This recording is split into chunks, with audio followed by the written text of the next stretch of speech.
OSP सरकारी विद्यालय वार्षिक उत्सव ओएसपी सरकारी उच्च विद्यालय 34तम वार्षिक उत्सव अनुष्ठित हो जाएगी। विद्यालय प्रधान शिक्षक सुशांत कुमार विश्वाल सभापतित्व और पूर्णचंद्र बेहेरा संयोजन आयोजित यह कार्यक्रम में ओएसपी पुलिस प्रशासन वरिष्ठ दुर्गपति प्रमोद कुमार जेना मुख्य अतिथि, सम्मानित अतिथि भाव दुर्ग परिवार कल्याण केन्द्र सभापति सागरिका मल्लिक, सांबादिक कुंज बिहारी राउत, बिश्रा ब्लॉक शिक्षा अधिकारी सदानंद प्रधान, प्राक्तन ABEO Kunj Bihari Raut, Madhusudan cluster CRCC Harihar Behera, प्राक्तन प्रधान शिक्षक पद्मलाभ दास, ओएमपी उच्च प्राथमिक विद्यालय प्रधान शिक्षयित्री सुलोचना कर, रमाकांत मल्लिक तथा प्राक्तन तथा राज्य कृति सम्मान प्राप्त प्रधान शिक्षक संतोष कुमार नायक मुख्य वक्ता भाव जोग देइथिले। अतिथि माने सेमानक वक्तव्य सत कहिबा, निर्भय रहिबा, कर्म प्रति प्रतिबद्धता, लिखिबा, पढ़िबा, शुणिबा,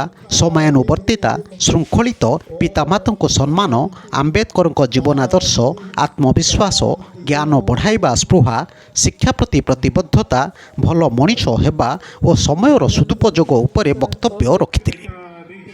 मुख्य वक्ता श्री नायक देवार आनंद संपर्क में वक्तव्य रखिथिले। एही अवसर में से कहिथिले जे विद्यालय तरफ कौन पिला राज्य स्तरीय प्रतियोगिता अंशग्रहण कले वार्षिक उत्सव में 1000 टंका प्रोत्साहन राशि तथा विद्यालय मैट्रिक परीक्षा रे प्रथम होइथिबा पिलांको कॉलेज पढ़िबार प्रथम 2 वर्ष समस्त खर्च वहन करिबा पई से घोषणा करिथिले।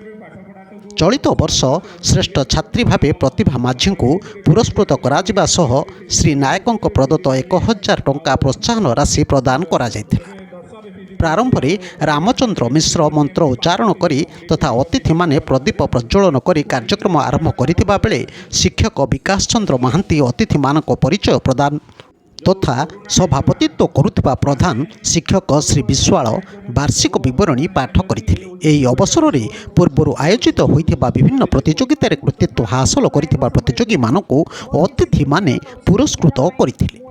परे विद्यालय रे छात्र छात्री माने सांस्कृतिक कार्यक्रम परिवेषण करथिले। एही कार्यक्रम रे उप दुर्गपति संजीव कुमार लाकरा, सहकारी दुर्गपति मानभंजन छुरा, रत्नाकर लाकरा, मानसिंह मुर्मू, मधुसूदन महापात्र तथा हाबिलदार और सिपाही शाखा संघर सभापति सूर्यकांत पात्र तथा संपादक गिरिधारी साहू प्रमुख उपस्थित थिले। कार्यक्रम परिचालन में मनोज साहू, मौसुमी मित्र, अचला मिश्र, महामाया त्रिपाठी, ऐश्वर्या प्रियदर्शिनी, परिचालना समितिर फ्रांसिस कांडुलाना, प्रभात प्रधान, सुरेखा किसान और सावित्री भूमिज प्रमुख उपस्थित रही छात्र छात्री मानकु उत्साहित करथिले। शेष में वरिष्ठ शिक्षक रामचंद्र मिश्र धन्यवाद देथिले।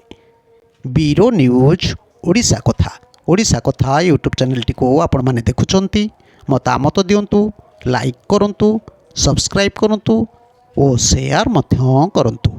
देखंतु पिलामानकु उचित मार्ग रे नेबा पई एक उपदेश पिला माने तुमे माने इंजीनियर हुआ, डॉक्टर हुआ, टीचर हुआ, लेक्चरर हुआ, फार्मर हुआ कि बिजनेसमैन हुआ बा सोल्जर हुआ कि पुलिसमैन हुआ, जहाँ भी हुआ तुम भितर मनीष पणिया रहू।